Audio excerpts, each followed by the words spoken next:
أهلا وسهلا in our new video.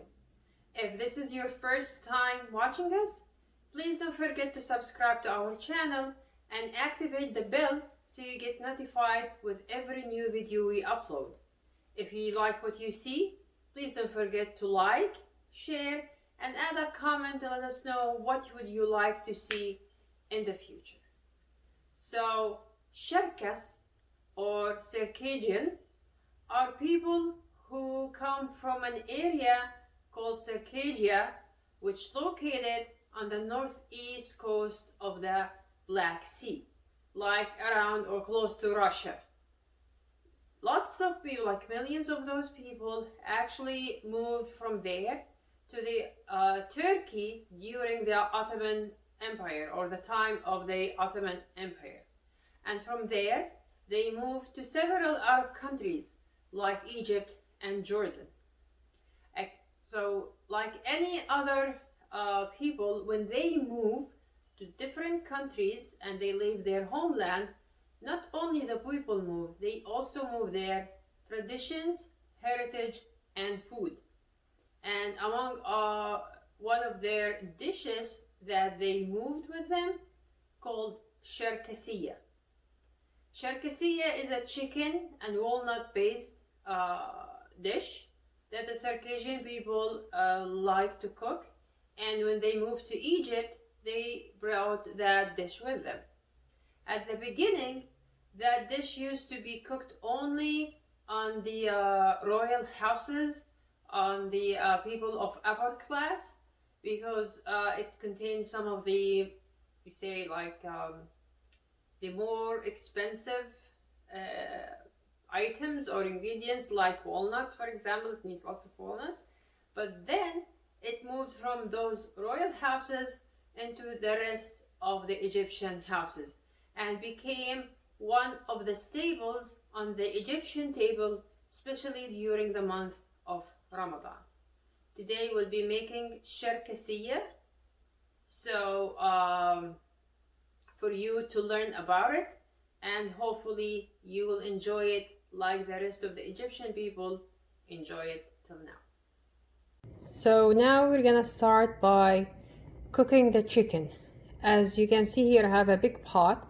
I put 1 tablespoon of ghee.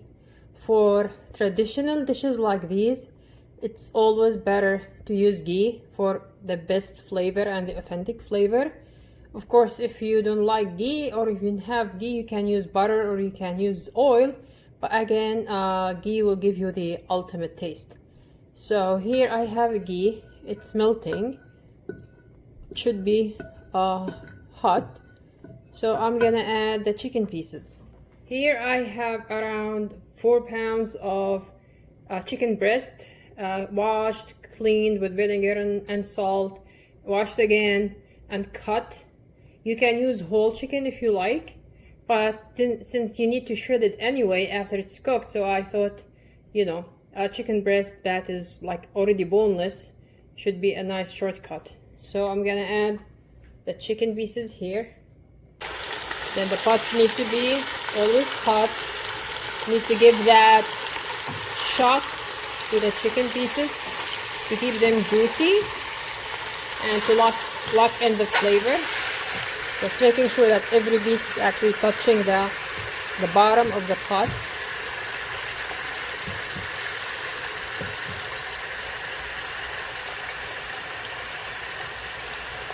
Before you move them around, just you need to wait for a couple of minutes until the lower or the bottom part of the chicken pieces has browned a little bit, and then you can flip them over. So here my chicken changed color, and I flipped it to the other side. I'm waiting for all the fluids to dry up more, and then I'm ready to add my herbs and my spices.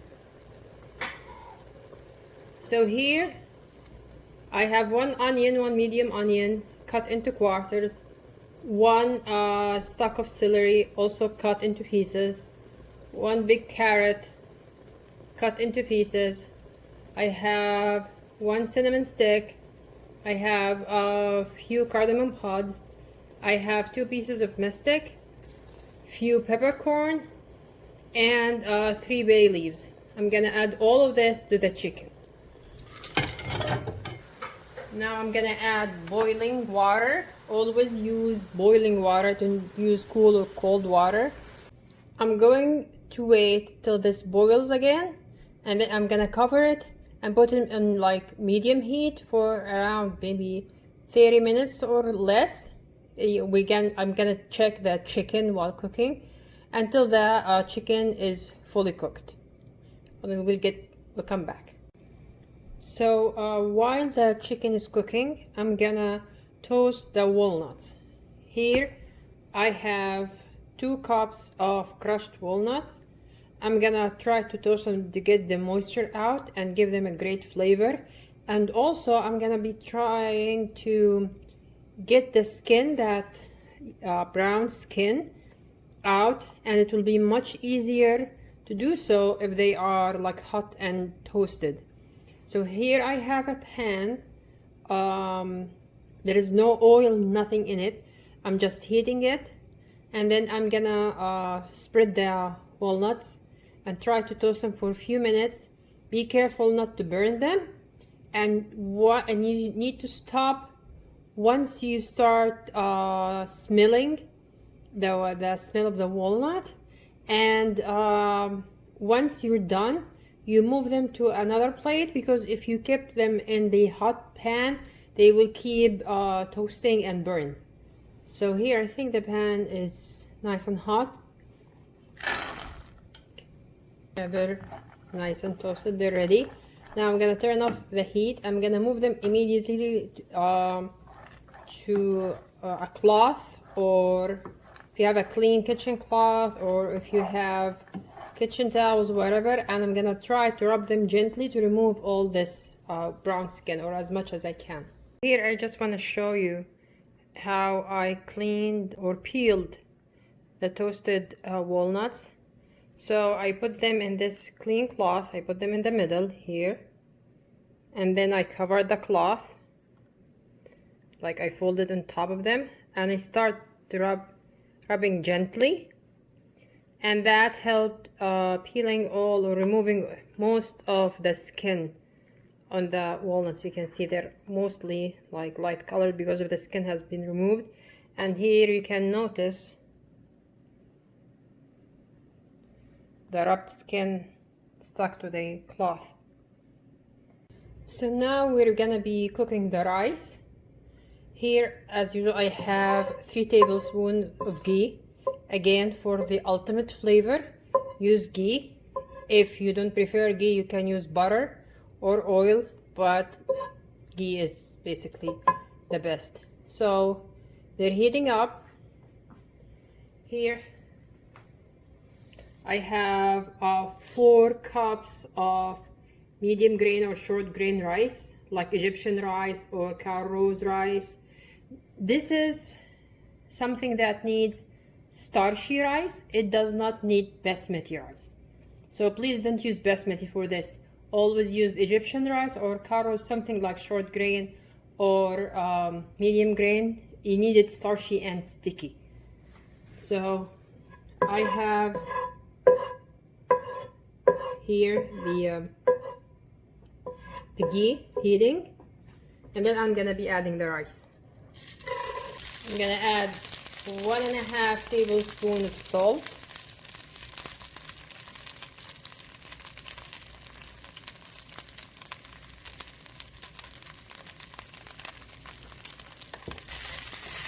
Then I'm gonna use some of the chicken broth that I cooked to cook the rice. So here I had 4 cups of rice. I'm gonna add 5 cups of broth. You need it to be on the soft side, not on the fluffy side. And I'm using a strainer here just to make sure that nothing from the vegetables or the herbs that I added in the broth comes into the chicken. So this is 1.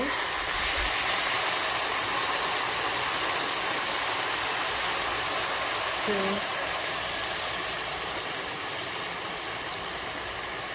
3,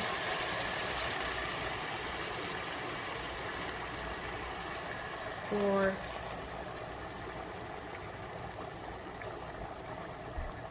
5.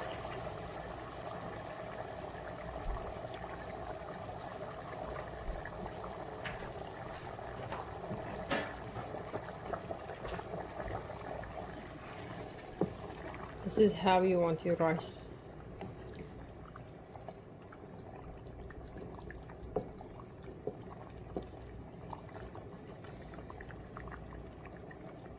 So it's boiling heavily. I'm gonna let it boil for a minute.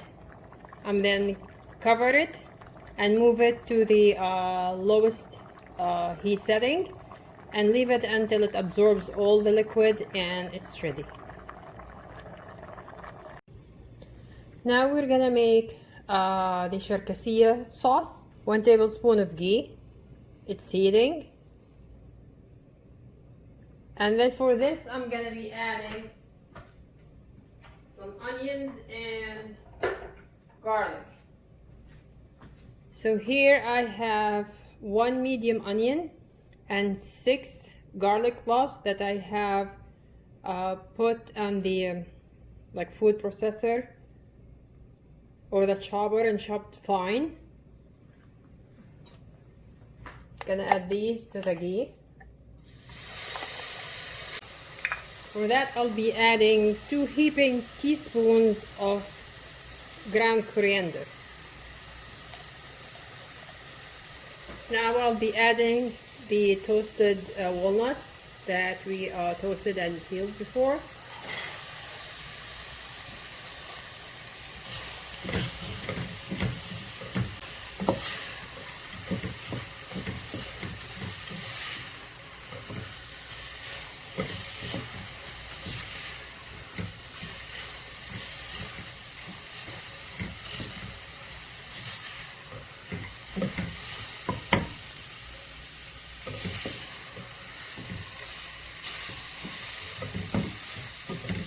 Make sure that the walnuts are actually taken from the flavors of the onions, the garlic, and the coriander.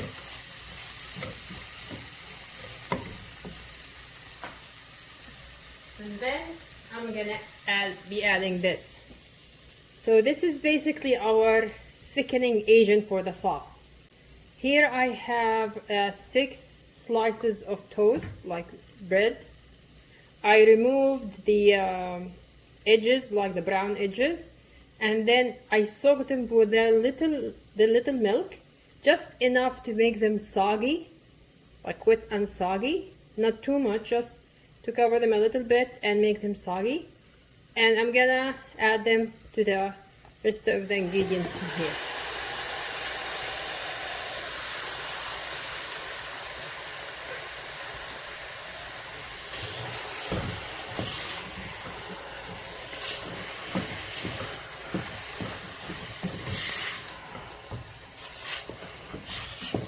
I'm gonna also add some salt.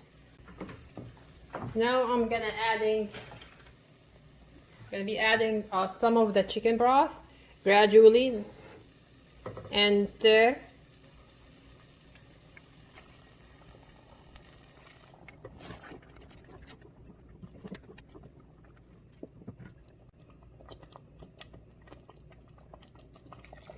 Adding more.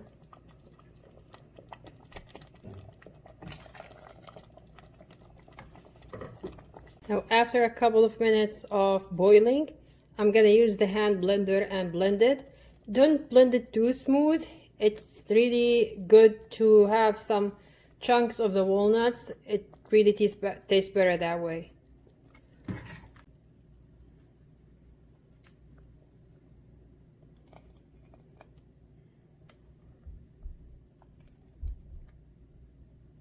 And leave it for another couple of minutes.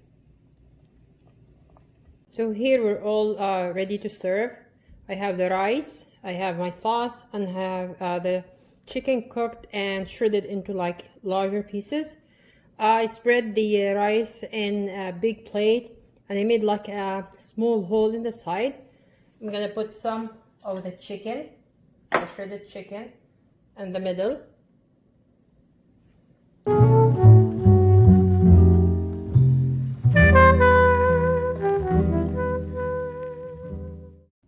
also drizzle some sauce.